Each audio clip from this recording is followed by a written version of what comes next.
Welcome back दोस्तों। आज मैं आपके सामने रिसेंटली रिलीज हुई विजय एंटोनी भाई साहब की एक जबरदस्त क्राइम थ्रिलर सस्पेंस मूवी को लेकर आया हूँ। इसका नाम है रत्तम।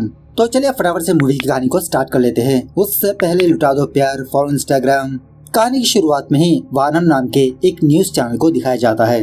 रिसेंटली ये न्यूज चैनल वाले अपने पेपर में किसी हीरो के बारे में बैड से लिखा होता है। तो ये खबर देखने के बाद उस हीरो का फैन फुल दारू पीकर इस न्यूज चैनल के पास आकर वहाँ पर बहुत हंगामा खड़ा करने लगता है।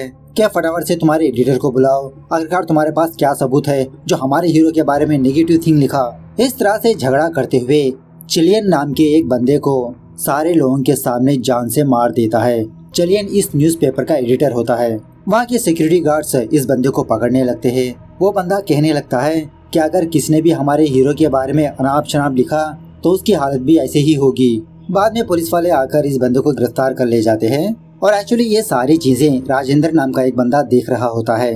उसके बाद सीन कुछ महीनों बाद शिफ्ट होता है, जहाँ पर कोलकाता में हमारे हीरो कुमार को दिखाया जाता है। कुमार को अपने सपने में अपनी बेटी की रोने की आवाज सुनाई देने की वजह से वो फटाक से अपनी नींद से जागकर अपनी बेटी को चेक करने लगता है। क्या बेटा तुम ठीक हो?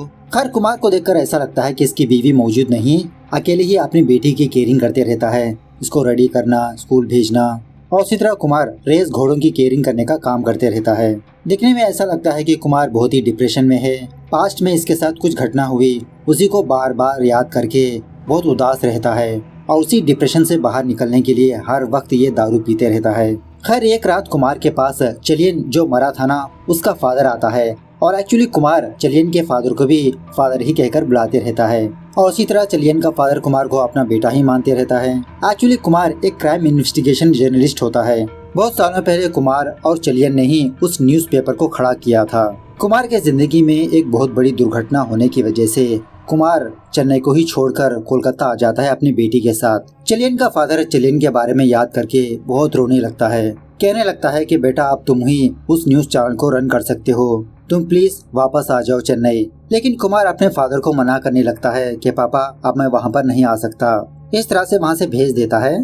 खैर दूसरे सीन में एक सिंगल मदर और उसकी बेटी को दिखाया जाता है। बंदी का नाम होता है संगीता और एक्चुअली इसकी बेटी सिंधु थोड़ा अब नॉर्मल होती है। अब नॉर्मल नहीं बल्कि ढंग से पढ़ाई नहीं करती, मतलब इसको कुछ भी याद ही नहीं रहता। तो प्रिंसिपल संगीता को अपने पास बुलाकर यही बात कहने लगती है कि आपके बेटी को हम अपने स्कूल में नहीं रख सकते, आप अपनी बेटी को किसी स्पेशल स्कूल में दाखिला करवा दीजिए। यह सुनने के बाद संगीता उल्टा प्रिंसिपल को डांटकर अपनी बेटी को लेकर वहां से चली जाती है कि मेरी बेटी को कोई बीमारी नहीं है, बस उसकी दिमागी हालत कुछ ठीक नहीं। दूसरी तरफ कोलकाता में कुमार अपनी बेटी को स्कूल से पिकअप करके अपने कंधे पर उठाकर अपने घर जाने लगता है, मतलब ये सीढ़ियाँ चढ़ने लगता है। उस वक्त कुमार दारू पी रखी होती है, इसका पैर फिसलकर ये दोनों नीचे गिर जाते हैं। जब कुमार अपनी आंखें खोलता है तो ये हॉस्पिटल में मौजूद होता है। इसका हाथ टूटा हुआ होता है, लेकिन कुमार अपनी फिक्र ना करते हुए अपनी बेटी के बारे में ही पूछते रहता है कि मेरी बेटी कहाँ पर है, क्या वो सही सलामत है, मुझे मेरी बेटी को देखना है। वहाँ के लोग कहने लगता है कि तुम्हारी बेटी सही सलामत ही है। तभी कुमार की बेटी कुमार के पास आती है। दूसरे लोग कुमार से कहने लगते हैं कि दारू पीने की वजह से ही तुम्हारी ये हालत हुई, अगर तुम्हारे बदले तुम्हारी बेटी को कुछ हो जाता तो इसकी जिम्मेदार तुम ही होगे ना। तो कुमार थोड़ा रियलाइज होकर अपने फादर को कॉल करके चेन्नई वापस आने की बात करता है। कुमार का फादर ये सुनने के बाद बहुत खुश होने लगता है। दूसरे दिन ही कुमार का फादर कुमार को लेकर अपने न्यूज चैनल में जाने लगता है और यहाँ पर कुमार अपने फादर से ये कहने लगता है कि यहाँ के स्टाफ को मेरे बारे में आप कुछ भी मत बताना, मैं तो बस अपने आप को साइकोलॉजिकली प्रिपेयर होने के लिए यहाँ पर आया हूँ। जब मैं अपने आप को प्रिपेयर कर लूंगा मैं खुद काम करने लगूंगा। खैर इसी चैनल में मधु नाम की एक लड़की काम करती रहती है। कुमार का फादर मधु को बुलाकर कहने लगता है कि मेरा चहेता इंसान है, इसको थोड़ा बहुत छोटे मोटे काम दे दिया करो। इस तरह से मधु कुमार को लेकर अपने कैबिन में जाती है। तभी एक लड़की मधु के पास आने पर मधु इस लड़की को बहुत डांटने लगती है। रिसेंटली एक मसाला कंपनी ओनर की हत्या हो चुकी होती है, तो ये लड़की क्राइम स्पॉट पर जाकर न विक्टिम के रिलेटेड वालों से पूछताछ की, न हत्यारे से पूछताछ की। टीवी में जो न्यूज आई थी उसी चीज को एग्जैक्टली नोट डाउन करके यहाँ पर आती है। तो मधु इसी की वजह से इस लड़की को डांटने लगती है कि जर्नलिस्ट का मतलब कॉपी पेस्ट का काम नहीं है, हर एक बात की तहकीकात करनी होगी, हर एक बंदे से पूछताछ करनी होगी, हर एक एंगल से इन्वेस्टिगेशन करनी होगी। खैर उसके बाद मधु कुमार को एक छोटा सा ट्रांसलेशन काम देती है, इंग्लिश टू तमिल ट्रांसलेट करने का। अब इसी ऑफिस में अरिवू नाम का एक बंदा होता है और इत्तेफाक से अरिवू कुमार को पहचान लेता है। अरे सर आप दोबारा यहाँ? मैं तो आपका बहुत बड़ा फैन हूँ सर। मतलब यहाँ पर कुमार ने काफी सारे केसेस को सॉल्व किया था, काफी सारी किताबें भी लिखी, बहुत फेमस इन्वेस्टिगेशन जर्नलिस्ट होता है ये। कुमार अरीवू से कहने लगता है कि तुम ये बात किसी को मत बताना प्लीज। अरीवू यही सोचने लगता है कि कुमार कोई स्ट्रिंग ऑपरेशन कर रहा है, इसीलिए अपनी आइडेंटिटी छुपा रहा है।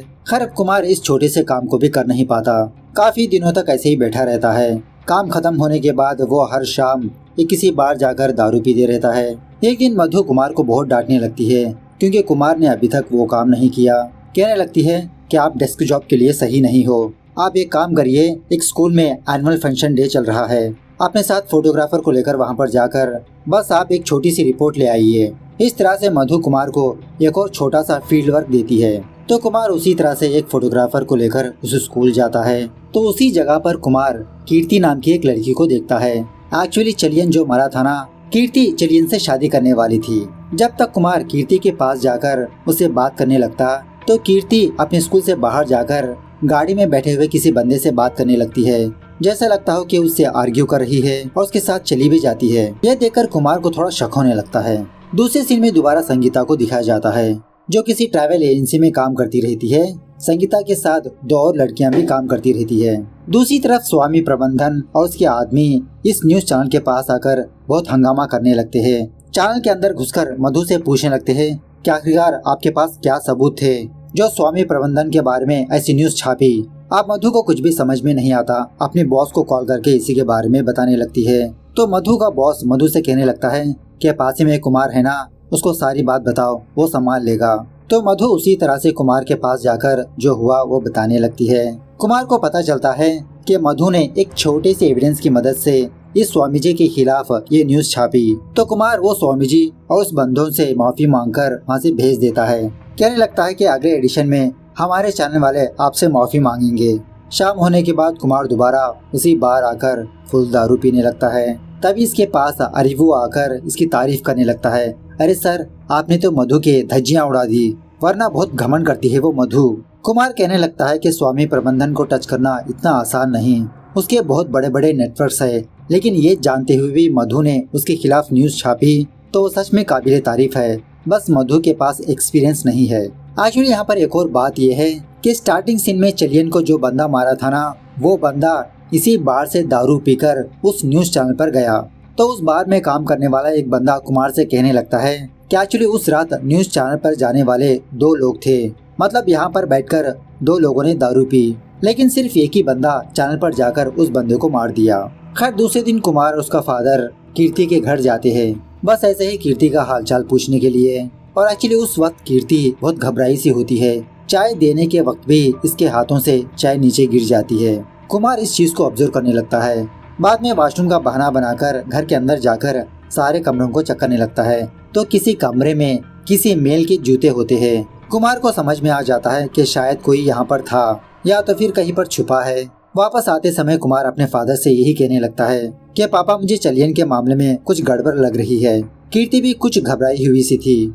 दूसरे दिन कुमार का फादर डिप्यूटी कमिश्नर को अपने ऑफिस बुलाकर चलियन का केस कुमार को बताने के लिए कहता है। डीसी यही कहने लगता है कि चलियन के केस में हत्यारा खुद हमारे सामने आकर कबूल कर लिया, सो ज्यादा इन्वेस्टिगेशन नहीं चली, केस क्लोज्ड। चाहे तो आप सीसीटीवी फुटेज भी देख सकते हो। सो कुमार दोबारा उस दिन का सीसीटीवी फुटेज देखने लगता है। खैर दूसरे दिन जब एक कलेक्टर किसी सड़क के पास आकर कुछ काम कर रहा होता है तो एक लड़का उस कलेक्टर को गाड़ी के सामने धक्का देकर उसे मार देता है, क्योंकि इस कलेक्टर ने दूसरे कैस्ट के लोगों को अपने गांव में आने नहीं दिया।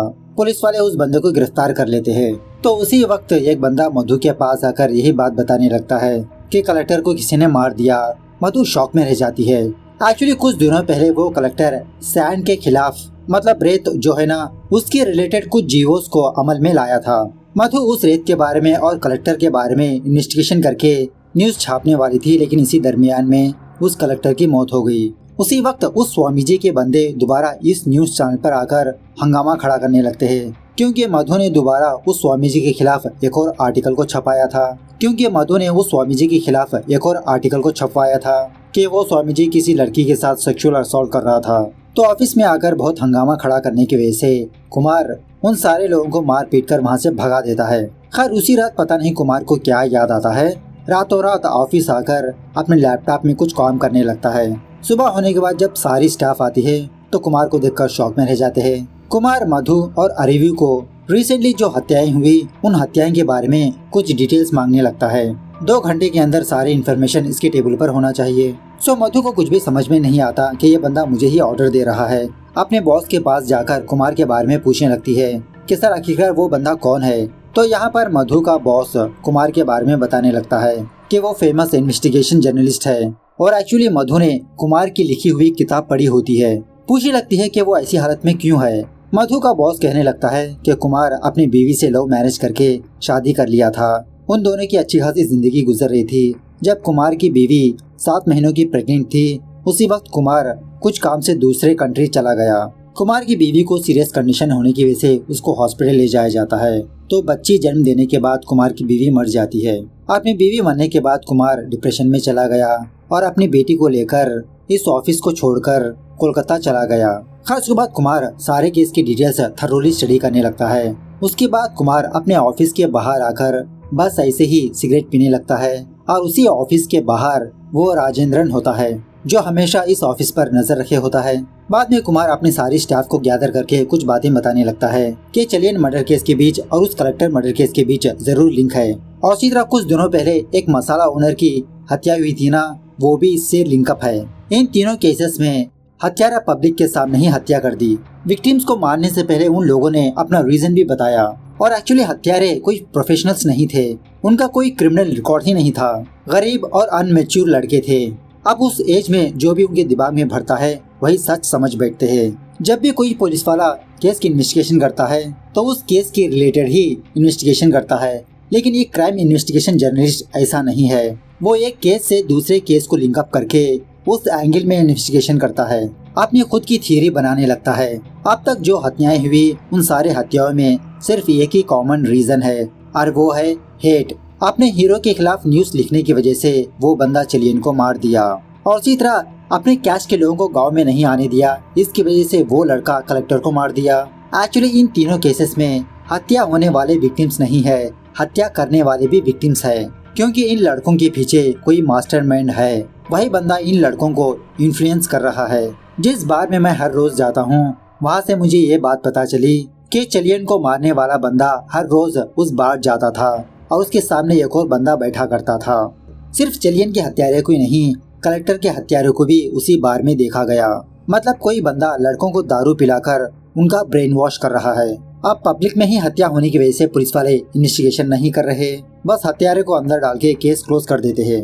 अब हम लोगों को उस मास्टरमाइंड को पकड़ना होगा, तभी ये नेटवर्क टूट सकता है। उसके बाद कुमार अपने स्टाफ से कहने लगता है कि तुम लोग उन लड़कों के गांव जाकर उनके बारे में पता करो। तो उसी तरह से कुछ लोग हत्या करने वाले लड़कों के गांव जाकर थोड़ा इन्वेस्टिगेशन करने लगते हैं। सो दूसरे दिन एक बंदा कुमार को कॉल करके कहने लगता है कि सर मैंने एक लड़के के बारे में इंक्वायरी की। कलेक्टर को मारने से पहले वो बंदा अपने दोस्तों से मिलता नहीं था, हमेशा अकेला रहता था और हर वक्त एक ही दुकान में जाया करता था। मैंने उस दुकान वाले बंदे से भी पूछताछ की, लेकिन कुछ ठोस सबूत नहीं मिले। तो उसके बाद वो दुकान वाला बंदा राजेंद्रन को कॉल करके यही बात कहने लगता है कि मीडिया वाले मेरे पास आए पूछताछ करने के लिए, लेकिन मैंने आपके बारे में कुछ भी नहीं बताया।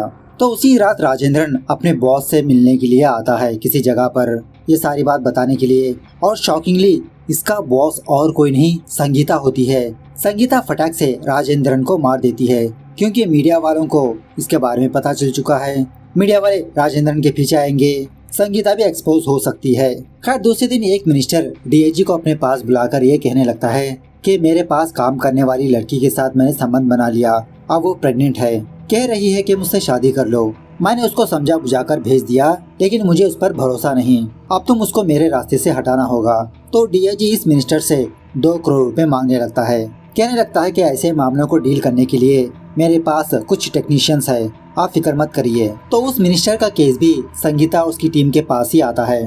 दूसरी तरफ कुमार और अरेवू राजेंद्रन का पता करके उसके घर के पास जाते हैं, लेकिन उस घर को ताला लगा हुआ होता है। ये देखकर कुमार समझ जाता है कि शायद उन लोगों को मेरे बारे में पता लग चुका है। राजेंद्रन भाग गया होगा या तो फिर उसे मार दिया गया होगा। दूसरी तरफ संगीता और उसकी टीम अपने केस के बारे में डिस्कस करने लगते हैं कि इन लोगों को एक प्रेग्नेंट लड़की को मारना होगा, और वो भी गरीब, जिसके लिए ये लोग अपने बकरे को ढूंढने लगते हैं। मतलब किसके जरिए से उस लड़की को मरवाना होगा। और एक्चुअली ये लोग ऐसे यंग लड़कों को सेलेक्ट करते हैं जो सोशल मीडिया में कास्ट के बारे में या तो फिर रिलीजन के बारे में पोस्ट डालते हैं ना, ऐसे लोगों को सेलेक्ट करते हैं। और इनमें से स्पेशली जो पूर लड़के होते हैं उनको सेलेक्ट करते हैं और इसी तरह कास्ट के बेसिस पर भी सेलेक्ट करते हैं। तो फाइनली संगीता और उसकी टीम एक बंदे को सिलेक्ट करके दूसरे दिन अपने एक टीम मेंबर को उस लड़के के पास जाकर उसको इन्फ्लुएंस करवाने लगते हैं। मतलब वो बंदा पहले इस लड़के से मुलाकात करके अपने कास्ट के बारे में बताने लगता है, ऐसे इंट्रोडक्शन देने लगता है कि ये भी इनका ही कास्ट का है, कि इनकी कास्ट वालों के साथ कितना अन्याय हो रहा है। और फाइनली एक दिन वो बंदा उस लड़के को वो लड़की दिखाकर कहने लगता है कि वो लड़की दूसरे जाति लड़के से प्यार करके अब वो प्रेग्नेंट है। कितनी शर्म की बात है हम लोगों को। उस लड़की को मारने के लिए कहता है, लेकिन वो लड़का तो बहुत ही चालाक होता है, कहने लगता है कि मारना पाप है और वैसे भी अपनी अपनी जिंदगी अपनी मनपसंद। तो ये सुनने के बाद वो बंदा संगीता को कॉल करके यही बात कहने लगता है कि ये प्लान वर्कआउट नहीं हुआ। तो ये लोग दूसरे बंदे को ढूंढने लगते हैं। दूसरी तरफ कुमार कीर्ति के घर आता है, पूछने लगता है क्या तुमको कोई तंग या तो फिर टॉर्चर कर रहा है? अगर ऐसा है तो मुझे बताओ, मैं तुम्हारी मदद कर सकता हूँ। तो बेचारी कीर्ति रोते हुए कुमार को हाँ का जवाब देने लगती है, कहने लगती है कि बचपन में ही इसके माँ बाप मरने की वजह से इसके अंकल ने इसकी परवरिश की। टीनेज की उम्र से ही इसके अंकल इसको परेशान करने लगा, लेकिन जब कीर्ति चलियन से प्यार करने लगी तो इसका अंकल चुपचाप हो गया। लेकिन चलियन मरने के बाद दोबारा इसका अंकल इसको तंग कर रहा है, टॉर्चर कर रहा है। यह जानने के बाद कुमार कीर्ति के अंकल के घर जाकर इसको बहुत मारने पीटने लगता है और उसी तरह चलियन के बारे में पूछने पर यह बंदा कुछ सच्चाई बताने लगता है कि कीर्ति के अंकल ने ही एक बहुत बड़े बिजनेसमैन के जरिए से चलियन को मरवाया। एक्चुअली जब चलियन किसी हीरो के बारे में नेगेटिव आर्टिकल छपवाया था तो इसी को ध्यान में रखते हुए संगीता के टीम मेंबर्स उस लड़के का ब्रेन वॉश करके चलियन को मरवाया। उसके बाद कुमार अपने ऑफिस आकर मधु और अरिवू से यही बात कहने लगता है और ये भी कहने लगता है कि हम लोग उस बिजनेसमैन के पास जा भी नहीं सकते जिसके जरिए से चलियन मरा। अगर उस बिजनेसमैन को रंगे हाथों पकड़ना होगा तो हम लोगों को एक जबरदस्त आईटी टीम चाहिए, लेकिन अब हमको ऐसी टीम कहां पर मिलेगी जो हमारी मदद करे। तो मधु कुमार को श्याम नाम के एक बंदे से मुलाकात करवाती है। श्याम को सारी बात बताने लगती है कि सोशल मीडिया के जरिए से लड़कों को इन्फ्लुएंस करके कुछ हत्याएं हो रही है। श्याम कहने लगता है कि ऐसे केसेस को डील करने वाले हमारे इंडिया में 4 या 5 लोग ही है। इन लोगों को मैंने बेंगलुरु में किसी मीटिंग में मुलाकात की थी। इस तरह से कुमार और अरिवू को अपना सेल्फी दिखाने लगता है जो श्याम उन लोगों के साथ अपनी फोटो खिंचवाई थी और इनके बारे में डिटेल्स चेक करने पर यह बात पता चलती है कि ये लोग डिफरेंट कंपनीज में काम कर रहे हैं सिवाय भारती नाम की एक लड़की के। शॉकिंगली भारती किसी भी सोशल मीडिया में नहीं होती। कुमार कहने लगता है कि उसके बारे में जानने का सिर्फ एक ही तरीका है, तुम ऑनलाइन में एक कंपटीशन रखो कि जो कोई भी इस कोड को हैक करेगा उसको अच्छा से अच्छा प्राइज मनी मिलेगा। ऐसे लोग पैसों के लिए नहीं बल्कि अपने टैलेंट प्रूव करने के लिए जरूर पार्टिसिपेट होंगे। इस तरह से श्याम एक कंपटीशन रखने की वजह से भारती उस कंपटीशन में पार्टिसिपेट होकर जीत भी जाती है, लेकिन एक्चुअली कंपटीशन तो सिर्फ नाम के लिए है। श्याम भारती का लोकेशन पता कर लेता है। दूसरे दिन कुमार संगीता के ऑफिस जाकर भारती के बारे में पूछने लगता है। एक्चुअली भारती अपना नाम निशा कहकर बदल चुकी होती है, कहने लगती है कि यहाँ पर भारती नाम की कोई भी लड़की मौजूद नहीं, शायद आपको कुछ गलतफहमी हुई है। अब निशा को पता लग जाता है कि अब ये ज्यादा दिन तक छुप नहीं सकती। आत्महत्या करने से पहले संगीता को कॉल करके गुड बाय कहने लगती है ताकि निशा के जरिए से संगीता के बारे में पता ना लगे। खैर थोड़ी देर के बाद निशा की बात कुमार को पता चलती है तो कुमार को पक्का यकीन हो जाता है कि शायद वो लोग कुमार को मारेंगे, लेकिन नहीं मार सकते। अगर मुझे मारा तो पुलिस इन्वेस्टिगेशन होगी, वो लोग एक्सपोज हो सकते हैं, मुझे अपना काम करने से जरूर रोकेंगे। गेस कर लेता है कि वो लोग कुमार की बेटी को टारगेट करेंगे। दूसरी तरफ संगीता को कुमार की बेटी की फोटो मिलती है। संगीता सोच लेती है कि कुमार की बेटी को मार देगी, लेकिन उसी वक्त कुमार अपनी बेटी के साथ संगीता के घर आता है। बहाना बनाने लगता है कि हम लोग यहाँ पर रहने के लिए आए हैं, ये एरिया कैसा है, माहौल कैसा है। संगीता कहने लगती है कि माहौल तो अच्छा है, लेकिन आपको ही थोड़ा देखकर रहना होगा। मतलब संगीता समझ जाती है कि कुमार को संगीता के बारे में पता लग चुका है। डायरेक्टली कुमार से ही बात कहने लगती है कि तुम मुझे नहीं पकड़ सकते, मेरे पीछे बहुत बड़े बड़े लोग हैं। अगर मैं खुद अपना जुर्म कबूल कर लूंगी तब भी मुझे पुलिस वाले अरेस्ट नहीं कर पाएंगे। अगर तुमने मेरे काम में टांग लड़ाने की कोशिश की तो तुम्हारी तो बेटी है। इस तरह से संगीता कुमार को अपने फोन में कुमार की बेटी को दिखाने लगती है, मतलब इनडायरेक्टली उसको मारने की धमकी देने लगती है। यह देखकर कुमार को बहुत गुस्सा आता है। उसी रात कुमार काफी सारे चूहों को मारकर संगीता के एरिया में डाल देता है। मतलब उस एरिया में एक पैंडेमिक टाइप क्रिएट करता है। धीरे धीरे ये बात पब्लिक को पता चलती है, मीडिया वालों को पता चलती है, जिसकी वजह से पुलिस वाले सिर्फ उसी एरिया में लॉकडाउन लगा देते हैं। एक्चुअली कुमार का ये प्लान होता है कि संगीता के ऑफिस में एक बहुत बड़ा सर्वर है ना, सैम के जरिए से हैक करवाने लगता है, लेकिन वो हैक नहीं हो पाता। संगीता इस चीज को जानकर डीआईजी को कॉल करके फटाफट से इसको बाहर निकालने के लिए कहती है। किसी भी हालत में ये सब कुछ फेक न्यूज है। तो डीआईजी और उसकी टीम संगीता के घर के पास जाकर वहाँ के मीडिया वालों को टेररिस्ट का बहाना बनाने लगते हैं और बहुत ही चालाकी से संगीता को अरेस्ट करके उसके सर्वर्स को भी वहाँ से निकाल लेता है। इस तरह से संगीता बहुत ही आसानी के साथ अपने एरिया से बाहर निकल जाती है। कुमार वहीं पर खड़े रहकर बस देखता रहता है। उसके बाद कुमार डीसी को कॉल करके सारा मामला समझाने लगता है। सो उसी रात जब वो डीआईजी उन सारे सर्वर्स को लेकर कहीं पर जा रहा होता है तो डीसी अपनी टीम के साथ डीआईजी उसकी टीम को घेर लेता है। डीसी कहने लगता है कि सर, मेरी कुछ इन्वेस्टिगेशन चल रही है, केस के सिलसिले में मुझे आपकी गाड़ियों की चेकिंग करनी होगी। अब संगीता उस डीआईजी के साथ कॉल में होती है, सारी बातें सुनती रहती है। उसी वक्त वहाँ पर कुछ मीडिया वाले आ जाते हैं। डीआईजी का पर्दाफाश ना हो इसीलिए डीआईजी अपनी गाड़ियों को ब्लास्ट करके ये खुद मर जाता है। दूसरी तरफ जब ये बात कुमार को पता चलती है तो कुमार गेस करने लगता है कि डीआईजी ने सारे सर्वर्स को ट्रांसपोर्ट नहीं किया होगा, सिर्फ कुछ ही सर्वर्स ब्लास्ट हुए होंगे। हम लोगों को बाकी सर्वर्स को हासिल करना होगा। सो उसी रात कुमार अपनी टीम के साथ बहुत ही चालाकी से कमिश्नर ऑफिस में जाकर उन सारे सर्वर्स को, मतलब संगीता की सर्वर्स को हासिल कर लेता है।